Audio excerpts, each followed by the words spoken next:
Good morning, everyone. Hope you're having a wonderful day and you're keeping cool wherever you are.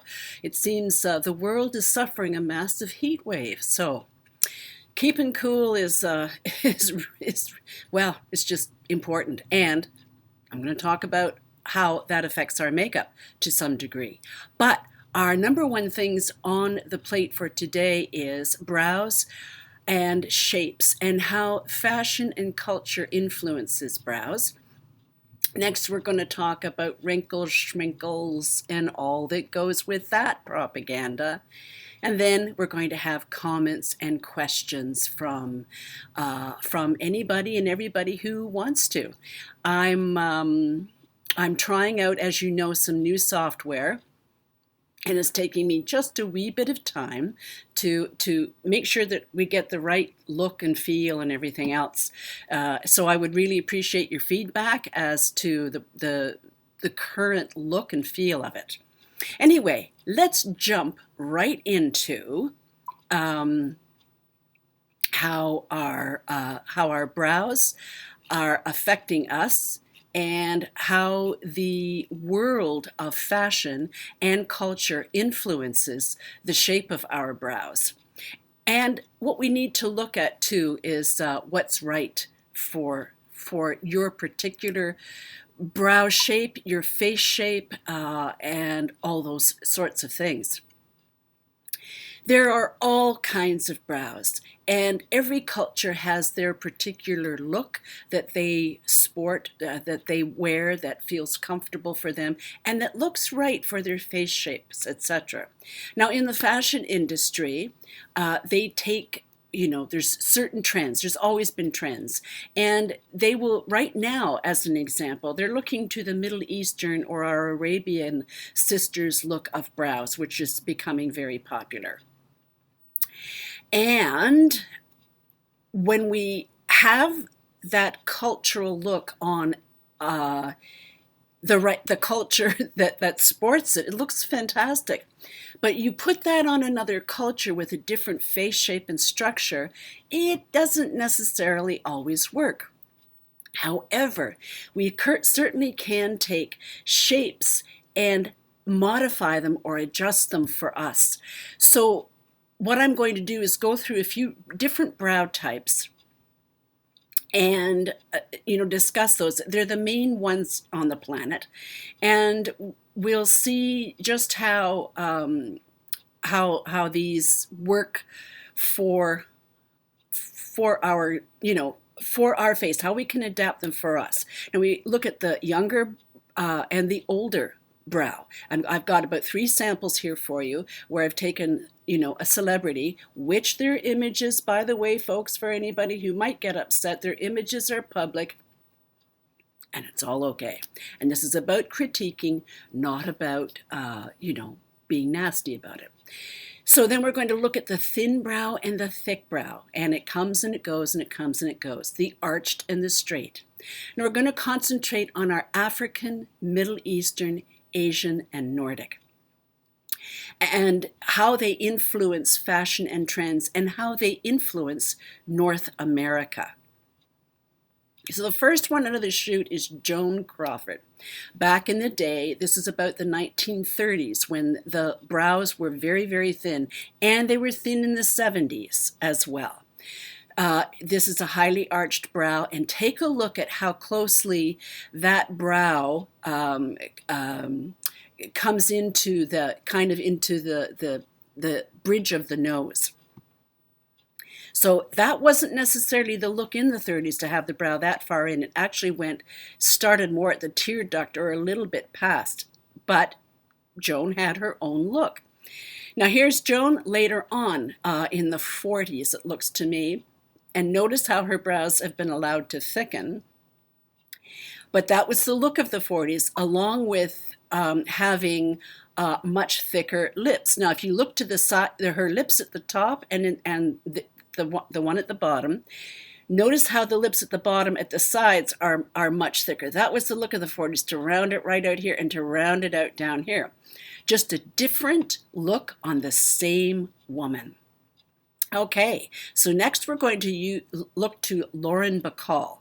Now, take a note of how arched her brow is, how pointedly arched it is, and how thick it is in the front and very long and thin at the back end. That was her look, worked for her beautifully. And this is Lauren Bacall later on. Now, what I'd like to do, if she asked me, only if she asked me to do her brows, what I would do is take a couple of hairs off the point of the arch and remove a row, maybe two, at the underneath front end of the brows, and add maybe a row of eyeshadow to the top of the front ends. What would that do? It would just lift the heaviness of the front end of her brows up a little bit and open her eyes a little more. Now that's only if she asked me, but that ain't gonna happen. Next, we're going to look to Brooke Shields. Now we all remember Brooke Shields' looks when she was younger, but take particular note of how her brows have been thickened more in the front end. If you look closely, you can see the pencil or the shadow that they used to thicken the front end of her brows just a little bit. Now here is, whoops, I didn't mean to do that. Here is Brooke with her older, lovely brows. And again, if she were asking me to do this for her, to just kind of step up sort of the look as we age, her left brow moving down is, it's sitting lower than her right one, a fair bit substantially if you look close. That happens to many of us. We have, like, I'm going to show you later how one of my brows has dropped right down. Now, if she were asking me, what I would do here is on her right brow, I would take off a row, maybe two, and that would get rid of that bald spot on the right. On the left, I would take off a row, maybe two on the bottom, and maybe add a little bit of powder to the top front end if it needed it. What that would do is just realign slightly without making them absolutely symmetrical. Now, the other thing while I'm here about makeup, Brooke's eyes would look stronger if she had some gel liner in her waterline and didn't use a shimmery eyeshadow in the front end of her eyes, because it tends to show up wrinkles when we have too much shimmer. Okay? And again, only if she asked me. Okay, now we're going to jump over. We've seen those examples. Now we're going to jump over and take a look at a Middle Eastern look that is very popular today. And on this beauty, she is she has, if you notice how far much more in her brows are into the bridge of her nose, that is culturally sound. And they have the dark, beautiful hair and the thick, thick lashes to go with the look. So it works beautifully for the Middle Eastern, Arabian women who have this coloring and culture. It looks fantastic. Now here we have a modern look of an Arabian, well, not that the top isn't modern, but it's a little more subdued. A lot of our Arabian sisters really like to sport a lot of makeup. Now with these lashes and that glitter makeup, and I realize this is a younger face, but the brows are quite thick, but they work for this person's face. Okay. Now we're going to look at our African sisters, where they like to have, very arched brows, and it just works for them. It's the way their face and their hair and everything works beautifully for them. And here is one that is arched even more. And then we have how this example here of the darker one is where fashion has been influenced by our African or African American sisters beautiful arching, and they've extended it more for fashion. And here we have a younger person with a very pointed a brow that also is influenced by that.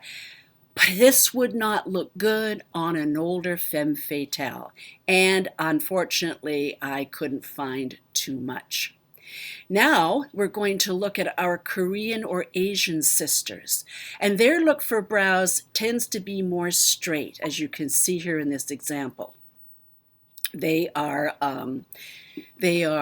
just straighter and they're thicker, and then they jump off at the arch. They come right down. That's their look. Now, I did happen to find one for an older Asian or Korean femme fatale, and her brows, even though they're slightly arched, they're still in that straight Asian look that is cherished and loved, by those women.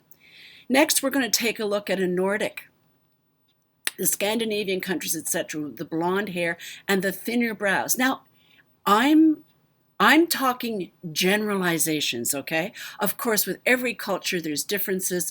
We have mixed races, and the influences that mixing brings in makes a difference. I'm just talking the general sweeping look. So the hair is lighter and the brows tend to be thinner. And then we have our Celtic beauty here. Again, the sort of lighter or reddish colored brows, and it's just the look for them. And again, not all. You're going to see some Celts and you're going to see some Scandinavian or Nordic who are going to have thicker brows. I'm just talking generalities here and how they affect the fashion world. And let me just see. Now, what I wanted to show you with this one is this is a lovely microbladed brow. However, on the younger faces, it's okay to have the arch that far past the end of the eye. But on an older eye, I'll show you later, it just doesn't sit right. And unfortunately, mostly what we have to go by is what we're seeing in the fashion world, and that's kind of what we go by. But the fashion world doesn't pay too much attention to us, so I'm carrying the flag for us. Alrighty, so next we have an older brow that has been microbladed. Now, while I appreciate the coloring, the thickness is just far too much for this older face, because as we age, our brows naturally tend to thin.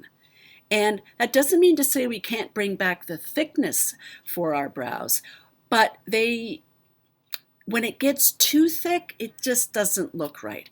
Now, pay close attention. I'm going to make this bigger for you. Take a look at how the left brow, in comparison to the right, the left brow front corner is into the bridge further and it sits lower. And the arch on that brow sits higher. Now, this is a perfect example, and I've got another one here for you, as to why for those who are considering microblading, you really do need to have a guideline and a consultation beforehand. And here's an example of why that's the case. Do you see how in the before picture how pointed that brow is? And do you see how fallen down the front is? That's what happens to us as we age.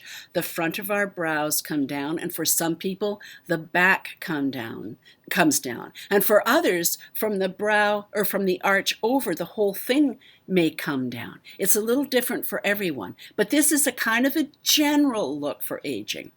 What this artist did, and I say this with respect, was the front should have been brought up more, the arch should have been brought down, and it should have been filled in with a straighter look across, and that would have been much more enhancing. Now here is an example of an older brow that's been microbladed, and while I really like the weight and the coloring that suits her face. And it's just a little bit thicker.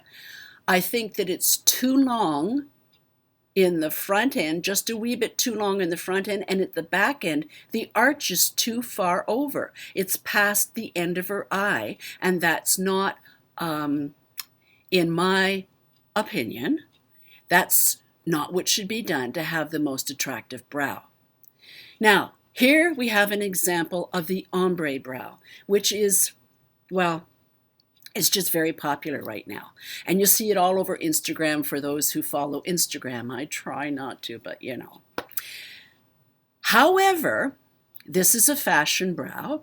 It's a fashion forward look. It's a current trend look, and it's on a young face. And the young face has major eyelashes, both top and bottom, and major eyeshadowing to go with the thickness of that brow. Does it work for those of us who are, you know, over 45 or 50 or 60? But it looks great on this young person. Okay, next I'm going to show you a brow that I did before. Here's an example of what many of us do when we overpluck our brows. They're too, how shall I say, we just go after them, and we started plucking in our youth, and we just kept at it. And there wasn't any kind of rhyme nor reason, and it tends to just, well, it doesn't work. Let me put it that way. So now I'm going to do a, let me see, where are we here? Where are we? Ah, there we are. This is what was done afterwards when I got at it. Now, what you can see is I brought the arch right down and filled in straight across, and the arch is at the end of the eye, not too far off the end of the eye, but I think it works well. And then it fits her eyes. And then what happens is we look at her beautiful eyes, not at the brows. Your brows need to frame your face so that you're not looking at the brows. They're not standing out, they're framing. Like a good picture has a frame that suits it. It doesn't overpower the subject matter. Okay, so now I'm going to show you my own brow situation. Take a look at how the left brow, oh, there it is, sorry folks, yes, no, on your camera it would be the right brow, how much lower it sits. Now the one that's covered on your left, that brow, that's exactly where that brow sits, so there's no problem. But you can see how much lower the one on the right sits. So what I do is I create guidelines for myself, and I use this is a Print by MAC dupe eyeshadow and a flat angled brush. Okay, what I do is draw a line at the top that goes straight across, rounds the arch and down. That's in the same line as the top line on the other brow. Then I add the guideline for the bottom of that brow, and I don't go up and around like the brow wants to do. I take it straight across and then bring it around, to match the end of that arch. Then I check, before I fill in, I check to make sure that the guidelines, both top and bottom, are in line with and looking the same as, or close to, the same as the brow on the left. I do that before I fill in. And then I fill in and I check again to make sure it's close. And then once I do that, I take away any excess that may be there and just kind of, futz till I get it right. And then I take that flat angled brush and I turn it on its side and I go across and create hair-like strokes. And then I end up with this, which balances out. And when you take a look at where I started from and where I finished, it's substantially different. Now, does this take time? It takes time to learn it for yourself and for your own brow shaping. But once you know where your guidelines go, and I still use guidelines for myself, absolutely, it's just faster and easier. Once you do it and you're doing it every day, it becomes very easy to do, and you can do your brows in 2 minutes or less. And you can see here, and again in this example, the eyes become the focal point, not the brows. So, the question to ask yourself is, do your brows frame your face so that they either enhance or detract? What are yours doing for you?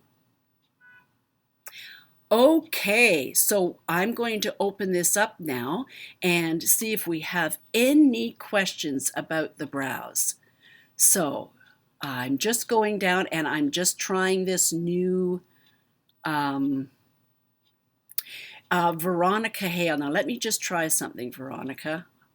Ah, it works. Yippee-ki-yo-ki-yay. And I can increase it. I sure wish I had thicker eyebrows that had been styled before my cousin plucked them to death. You are not alone, Veronica. Absolutely not alone. But, we all have that. And here's the other thing. Even if you didn't pluck them, as we age, most of us, and again, these are general sweeping statements, most of us, our brows will thin out. And take a look at, if you can find a picture of Paul Simon. Is it Paul Simon? Yeah, Paul Simon from Simon and Garfunkel. Take a look at pictures of him, and they're everywhere, when he was younger. And notice how thick his brows are and how close into the bridge of the nose they are. Then find a picture of him in the last 10 years. And it's a wonderful example, even though he's male, of how the brows as we age tend to move back. They tend to move back. The hairs just leave. I guess they go ahead of us. I don't know. But that's the way it looks. So that's where we have to bring the brow back into where it is. And a good rule of thumb, and an easy one, I think, is to use your, let me see if I can do this. Use your tear duct as your guideline. Forget your nose stuff. Forget that. Just use your tear duct as your guideline. And that's a pretty generally good place to guide yourself to the front end. Okay. Now let me see if we have any others. May says, thank you for your time. You're most welcome. Joan, big differences. Hi, May, softer. Yes, okay, I'm going to try this again. And increase it. Amici, I still cannot perfect my brows. Amici, guess what? I usually have pretty good brows, but I get days where I think, what did I have a martini before I put these on? Do you know what I mean? And that's why if you practice doing guidelines enough, and like I said, I still do guidelines. Every time I put my eyebrows on, I do guidelines first. That will help you so that before you get it all filled in, you check your guidelines and see if imagine them filled. But just purely from an architectural perspective, are they in line with each other? Are they kind of symmetrical? Are they kind of, are they what you want? And if they're not, it's much easier to change your guideline than it is to look at it afterwards and say, oh no, I got to start all over again, which you could say, oh, forget it, And May, wonderful. I'm making progress with my brows. Let me just pull you up here, May. I'm using a brow pencil and brow brush. Being patient is fine. Yes, pencil, except May, I would recommend for you, pencils are fine, but you know what? They don't give us the, what is it I'm looking for? They don't give us the precision. That's it. They don't give us the precision that we need, that we can get when we use a brush with an eyeshadow. An eyeshadow gives us much better precision. Now you can always go in, if you can find a gray pencil. Annabelle used to sell one that I really loved. It was great, but they don't. And Anastasia, I'm sorry, but you know, these taupes don't work for taupe color doesn't work for gray brows, especially if you're like a real gray like myself. If you've got brown in your hair or you're kind of in between, that's a bit of a different story. And there's Coquette and Omega by MAC that can be mixed in. They're kind of a more true taupe, but so many of these taupes aren't the right color for gray hair. And again, it all depends on your coloring. I'm just, you know, making a broad sweeping statement here. Okay, tell me, can you guys see this X and O on here? I don't know what that is. Anyway, I guess it's not important. This is good. Susan Stokes says, I wish I had a cousin to blame. I only have to blame myself. Oh, Susan, you're not alone. We've all done stuff. You know, it's just the way it is. Kathy Kitterman, you make a very good point. It is better to err on the lighter side with brow color than to make it look more natural. I'm not sure I'm understanding your question, Kathy, but it's better to err on the light side for sure. But even if they're too dark, as I showed you, and let me see if I can pull it up, make it easier. Oh, I don't know which one it was. I think it's this one here. No, that wasn't it. It was this. No, that wasn't it. You see, I should have. There it is. Take a spoolie and let me get these questions out of the way. Take a spoolie if you've done your eyes too dark. Just a spoolie. You can use a dried up mascara wand or anything, but there are lots of brushes and things have these spoolies on the end of products now. And just go over the brow and just brush out the excess, and that will be fine. You'll get to know when you do your brows every day, especially when you're learning. You get to know the little tips and tricks that are good for you. I mean, how you use your product as compared to your sister may be very different. You may have a heavier hand when you put the brush in the pan. You may apply lighter or darker than your sister may do. You know what I mean? So you want to learn what's best for you. What is the technique and the dexterity that you have for you that works the best? Okay, let me see here. There it is. Let me see if there's any other questions. Good morning, everyone. Picture's great. Good. You like the new format? Excellent. Thank you.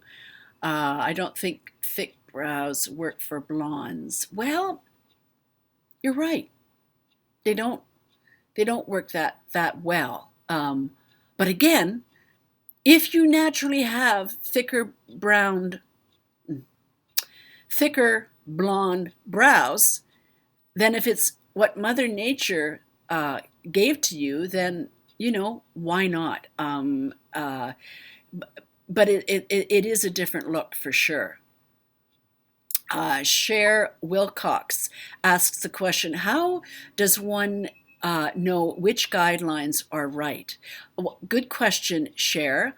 I do makeovers, or make betters on the Going Gray and Loving It page if you're having real problems. General, and I'd be happy to help you there. General guidelines are, and these are general guidelines, line your brow in line with your tear duct, okay? And they also say, you know, from your nose, draw a straight line across over your pupil is where your arch should go. And the end should be in line with your nose and the end there. Now, That's a general, but everybody's a little bit different. I would suggest starting off with that first, see how it looks, and take a selfie. Selfies are wonderful for telling us the truth without a beauty filter. And they can be removed. Samsung is just notorious for they sell their phones with the beauty filter already on, so you have to go to the trouble of finding out how to remove it. But without a beauty filter, then you can see truly what's going on. So I would try that first and see how that works for you, Cher. I make a mess with stencils from Susan Stokes. What am I doing wrong? I wouldn't use a stencil. Guidelines are far superior to stencils. Two reasons stencils don't work very well is they need to sit flat to the skin, and you're going over a rounded area because the skull is slightly rounded. Powder's going to get up underneath, or pencils, it's not going to sit quite right. And you're one person holding with one hand and then trying to do it with the other. And it can be a very cumbersome thing. Now, if you've got a makeup artist doing it for you, that's a little bit different because they're well practiced at it.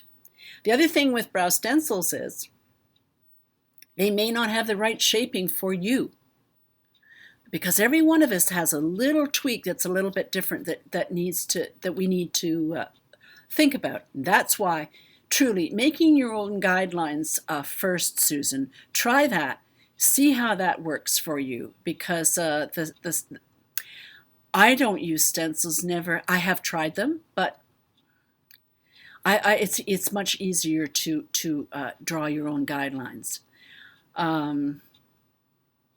Okay, Kelly Cooksey. I'm making progress too after my Make Better. Working on them right now. Love the tip to use a razor to clean up around. Absolutely, Kelly. So glad that that's working for you. Bravo. And yes, the little face razors that you can get everywhere, online, Amazon, your local drugstore or whatever. They also have little electric razors for the brows that you can use. If you've got a lot of fuzz, and we do get a lot of that sometimes there, and then underneath the brow, and we think here's another thing, and thank you for that, Kelly. When we get older, we think our brows are thin, so it doesn't matter. Well, I have to tell you, a lot of the fuzz, and there is a lot that grows around here. And on older brows, they'll have a kind of a grayish tinge to them. So maybe you can't see them. That's where your 10 or 15 times magnifying mirror really helps a lot. Yes, I know. Eek gads. But if you do it every day, you kind of get used to it. I use it 10 or 12 times when I do my makeup, and, I'm just used to it. But the thing is, if you don't shave this stuff off, that peach fuzz creates a shadow on your face. Not only a shadow, it doesn't look as groomed as the rest of you may be. It detracts from it. So just get it off there, and it will make a big difference too. Brenda Hamlin, I love your new format. Oh, good. I'm glad this is working. It seems to be just fine. From Lynn Williams, she says, Sharon, should our brows be lighter or darker than our hair color? Good question, and thank you, Lynn. Generally speaking, and again, generally, brows should be a couple of shades lighter than your hair. Now, that works well for our dark-haired beauties and brunettes and that sort of thing. But I'm a great example of lighter hair now, but darker brows. I use, as I said, the MAC Print eyeshadow dupe. I find that when I'm wearing my richer lip color, because I'm either making a presentation or performing or something, and or doing these live streams or videos, I wear a darker lipstick color because it works better for this kind of situation. And with that, and I wear my false lashes, of course, pretty much always do, and an eyeliner, both top and bottom. The darker brow works in conjunction with everything. It blends together. Now, if I were going to lighten my brows, it would work fine. It would work okay, but I'd tone down my lipstick a little bit. Or I'd leave them very light and have no makeup on my eyes except a white and a slight shimmer and just a wee bit of strengthening on the under my waterline.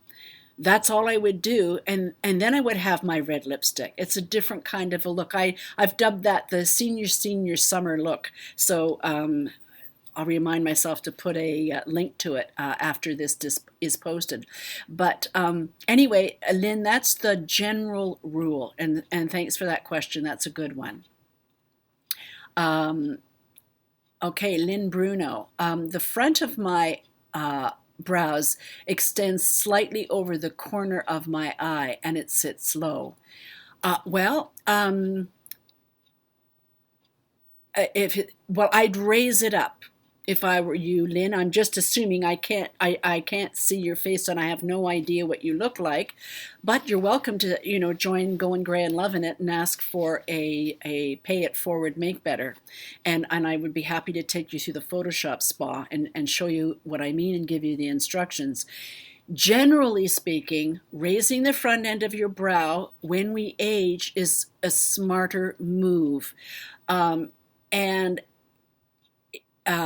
do that first. See how it looks, and if it looks good, great. And if it doesn't, then try moving your brow to remove or tweeze a couple of hairs, and just work 1 or 2 hairs at a time, folks. When you're adjusting, just 1 or 2 hairs at a time, or a row of hair at a time. Stand back, take a selfie, assess. That is the best way to get the best brow shape for you. See how that works, Lynn, and I'm sure that you'll find that raising the front end of the brows.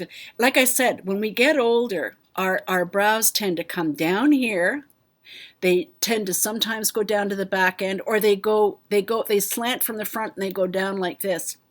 And oftentimes, while the front goes down, the arch seems to go up. It doesn't go anywhere, but just because the front comes down, it augments the sharpness of the arch. Why is that important in an older eye? Again, take a look at the Disney characters. It's a wonderful example of when you look at the queen in Snow White. Her eyebrows are, and I've got a video on this somewhere too that I did, where the arch is like this. It starts down low, it comes up, and it goes like this. Why? Because it's a sinister look. When when the brows are down in the front, people get the impression you're angry when you're probably not. So, that's a why would you want that? Unless it looks good on you, which I would think that maybe that's not your best look. So try that first. Try raising it first, see how it looks, and then remove if you want to. Let me see what Teresa here has to say. Whoops, I didn't mean to move that. She says, thank you for your instructions, are very helpful to aging. Ladies who need to shave, to be saved from the trendsetters. Yes, it's so unfortunate. Like I said, when I was doing this research for you gals, in just showing the different aspects of different cultural influences and how fashion influences, it's tough finding brows on older women. But hopefully, I'm collecting a bank of them for at least that they can be found on here. Lynn Wilhelm says, she says, I think I need one of those Samsung phones with a beauty filter. Oh, no. No, you don't. No, you don't. No, you don't. No, you don't. Any makeup artist worth their salt and experience, we all feel the same way. They are They are a disaster from a psychological perspective. But from a kidding perspective, I get you, sister. Okay. Susan Stokes, love the selfie idea. Let me just bring you up here and see what you have to say. I love the selfie idea. I use it to see if my eye makeup is even. Excellent. Bravo. And thanks for answering the question about the stencils. I hate using them. Oh, good. I'm glad that worked out. I'm glad that worked out. Excellent. Okay. No more angry brows. Excellent. Okay. Excellent. That's great.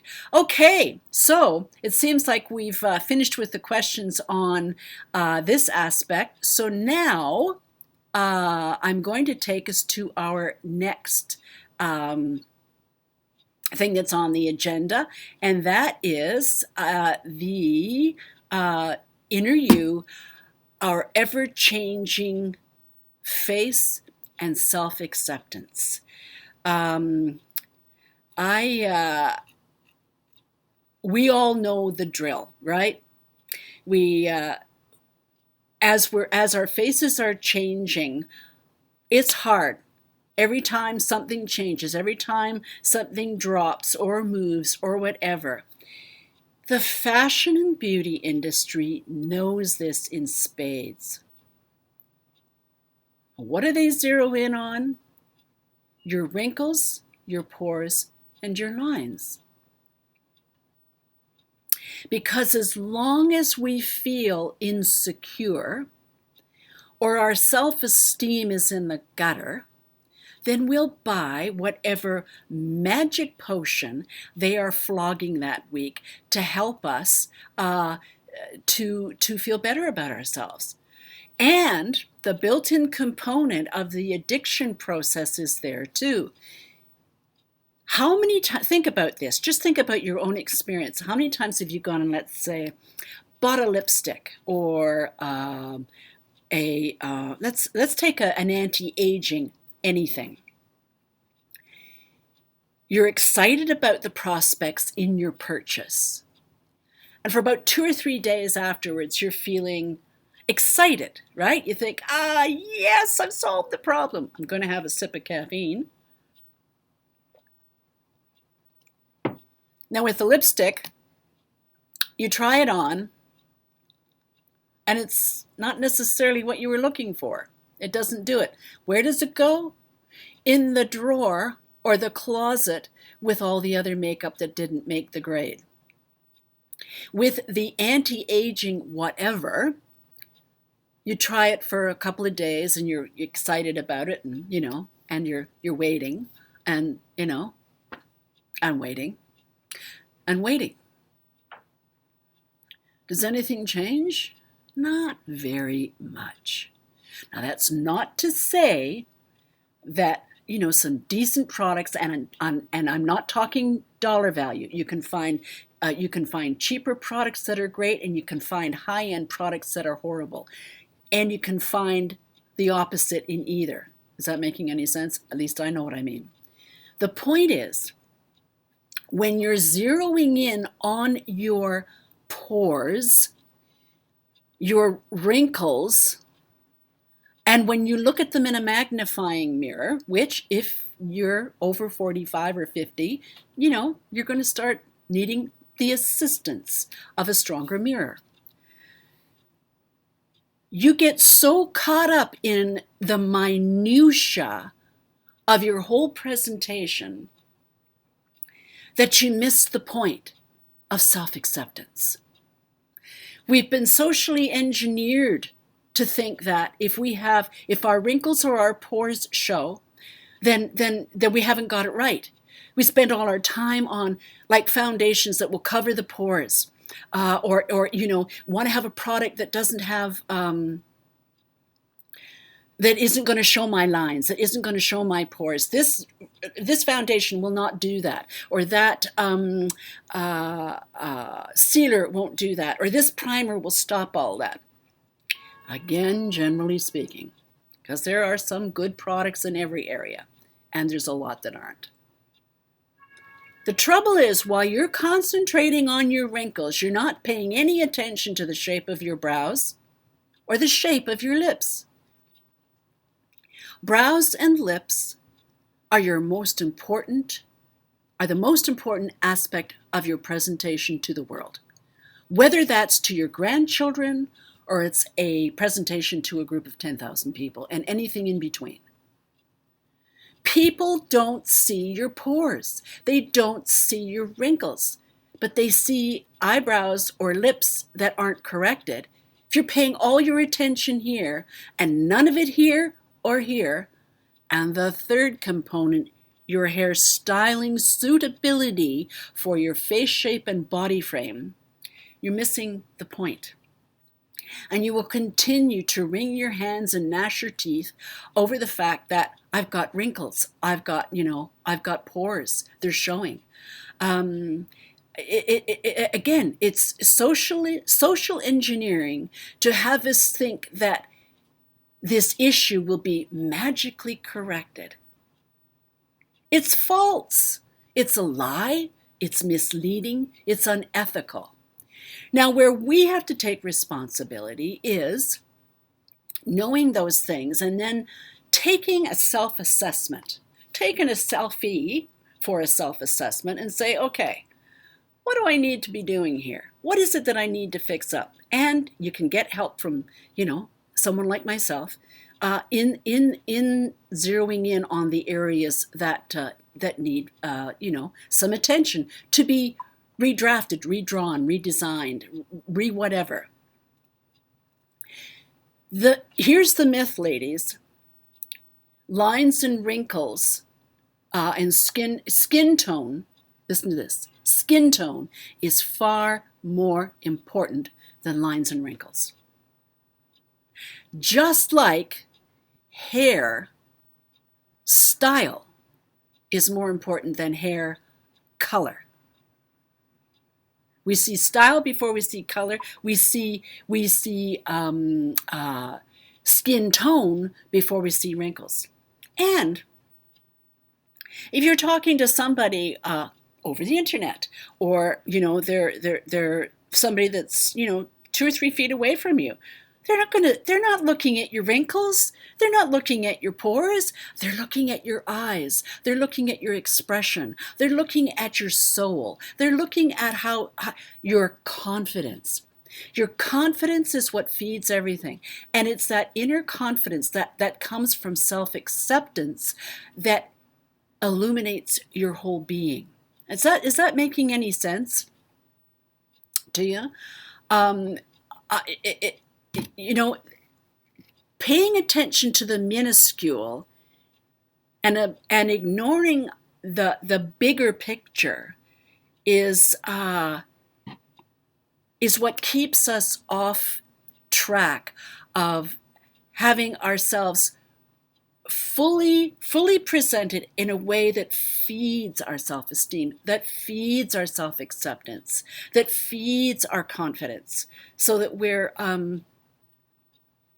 we just feel a whole lot better about aging. And we can say, when they promise this anti-aging whatever, you can smirk and say, okay.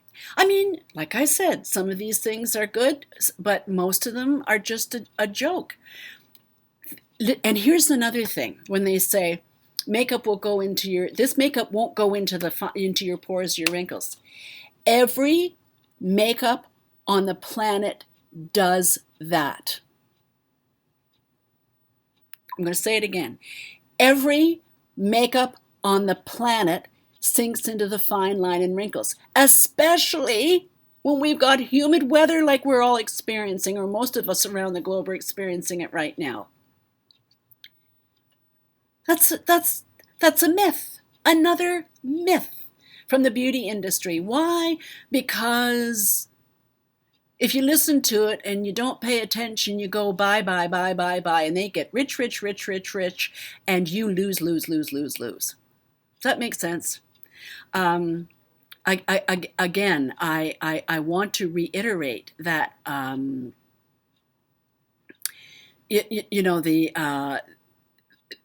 the skin tone is far more important than lines, wrinkles, and pores.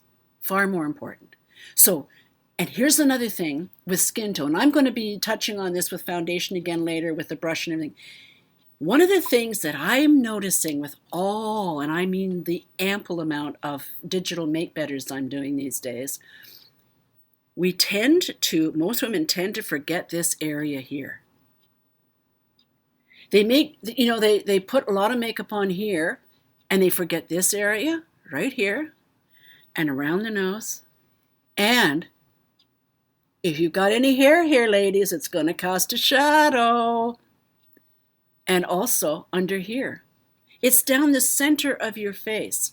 Because with older faces, our faces have been in the element a lot longer.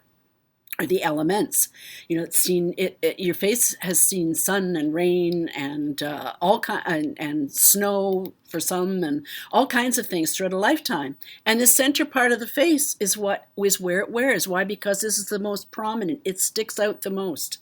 So protection for your skin is number one, and then how you apply it is number two. Skin tone, eyes, nose, around the mouth, here and here.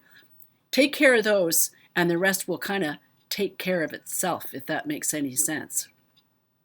Again, I have to reiterate, your eyes and your lips are your number one communication tool. That's what people see. When you're speaking with someone, what do? They look at your eyes. They look at your mouth. And depending on what's coming through your eyes, they will be affected by that. Absolutely, they will. No two ways about it. So again, I have to reiterate this. Hairstyle is the second most major aspect of your appearance. And we'll talk about that in other live streams. But your hairstyle is the important thing, number 3 on the list of priorities, and not the color, the hairstyle. And hairstyle is more important than hair color. Skin tone is more important than lines and wrinkles and pores. Okay. Now, does anybody have any questions with any of that? I have, let me see, let's bring Beverly up here. I have, she says, no lower lip. So how can I fix this without pouting all the time? Well, one of the things you can do, Beverly, and this is why I highly recommend the Maybelline Superstay 24-Hour Lip Color for a number of reasons, but one of them is you can augment your lips where you need to, and it won't bleed or feather into the fine lines or other areas of your mouth. I'm sure you have seen my mug before I wear makeup, and you can see how thin my lips are. But let me get a little bit closer here.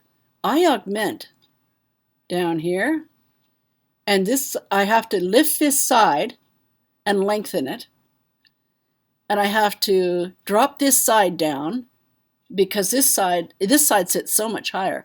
So and I just do the Cupid's bow. I raise it a little bit, but in the center. And I find for most people, augmenting, and especially as we're older, augmenting the lower part of in the center, the lower, will help a great deal. Please excuse me. Sorry about that. Why is it every time I get on here? Anyway, with the Maybelline, and the other thing is use a matte lip color. When you use a shimmery one, the shimmer, when it's over top of the roll of your lip, will show that it's over the top of the roll of your lip, and your disguise is up, so to speak.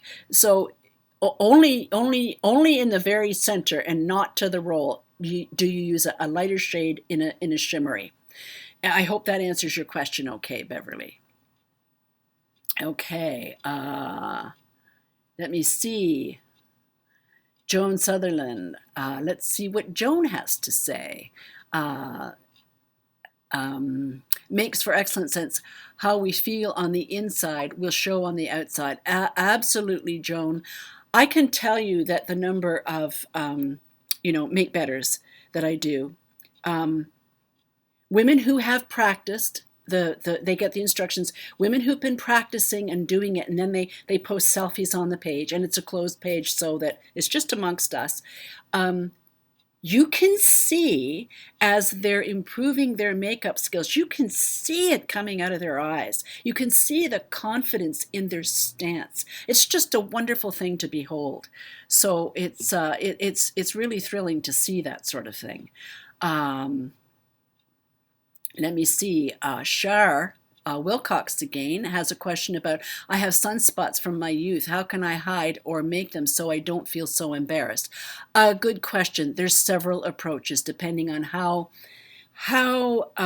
ingrained they are, how big they are, or whatever. The dual finish powder, dampened with the dampen the sponge, use the dual finish powder and place it like so, will help. It will help cover really well. If you need more than that, then you want to use something like Dermablend or Cinema Secrets, and there's a new one out that has great reviews, and I'm sorry I can't remember the name of it. It starts with an A. It covers tattoos as well. If you can cover a cat tattoo with this stuff, then you can cover anything. So take a look for on my beauty playlist for a makeover I did for xanthelasma, and you'll see how I just used the MAC Dual Finish or Studio Fix powder, and it covered just fine, just fine. Most people are scared, Henrietta says, are scared of red lipstick. I think it's great. Me too. Me too. I have to tell you, I've had not a lot, but a few people have asked me now and again. They'll make a comment on the channel. Have you thought about trying something lighter? That red's so dark, or I've used plums and other things, and like I keep explaining, when I wear a light color, I look so tired and so drawn out. People ask me if I'm okay, so I don't go there. I just don't go there. Now, I'm also, next live stream, I'm going to be doing a thing on lips to show how you can use the Maybelline Superstay to look like a, what do you call it? What am I trying to say? Like a stain. And making it right up to, full force like what I have now. Okay, so I have to, while we're here, I have to, there has been a question that I want to answer from Kathy Kitterman from last live stream. Next time, loved seeing the eyeshadow swatches. Maybe next time you could talk about makeup, you could recommend an eyeliner. I've used waterproof pencils and felt tip type pens, liners that always seem to smear on the outside corners of my eyes. Well, Kathy, as far as eyeliner is concerned, I go back to the same thing. Eyeshadow. Eyeshadow, eyeshadow, eyeshadow, especially for the older eye. Get a flat, either an angled brush or a straight brush, thin, flat, put it along the lash line. I have only eyeshadow powder on. That's all I'm using. That's all I ever use. Then you can put on, and you can blend it out if you want, or you can leave it. That's absolutely what I would recommend. Okay, so let me see. Our next question is from Kathy Werner. Hate it missing the live. Okay, my question is for clarification regarding moisturizing the face. Isn't a lotion better than a moisturizer or oil prior to makeup? I found some moisturizers cause the makeup to slide off my face. Maybe a product in it. What are your thoughts? Well, thank you, Kathy. Actually, a moisturizer is what I recommend. Lotion is lighter. And if you have dry skin, then you're going to want a moisturizer. Oils? No. Serums? No. All makeup's going to slide off that stuff. Reserve those for the evening when you're sleeping and your skin's fresh, you've got nothing on it, so nicely clean skin, and let the oils and the serums and all that sort of thing, whatever you've got, do their thing, but not under your makeup. For any makeup, it's not going to work very well. A good moisture. Now, I use, and by no means am I recommending it necessarily, but it works for me. The Olay 7 Total Effects, or whatever it is.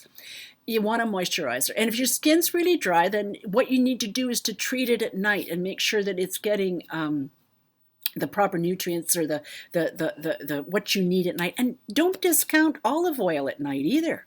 Or not olive oil. Well, that too. Some people use olive oil, but coconut oil, you use coconut oil to clean your skin off as well. It's a great one. And we have here one. Oh, wrong one. Sorry. No, wrong one. What happened? You can tell I'm still trying to get the hang of this. Maria Delgado. Hi, Sharon. Does the technique of back brushing break the hair? Because my hair is very thin and I fear it affects my hair. Thanks for your reply. You're welcome, Maria. When back brushing is done correctly, it doesn't do that. It doesn't break the hair. If you use a brush like, here it is. This is called a teasing brush, okay? And let me just do a sample right here. Well, let me back up a bit. If I wanted to back brush this, I would just brush soft like this. See? Now, the trick is when you brush it out, you start from the bottom of the shaft and you work your way up. That's not hard on the hair at all. So I hope that helps answer your question.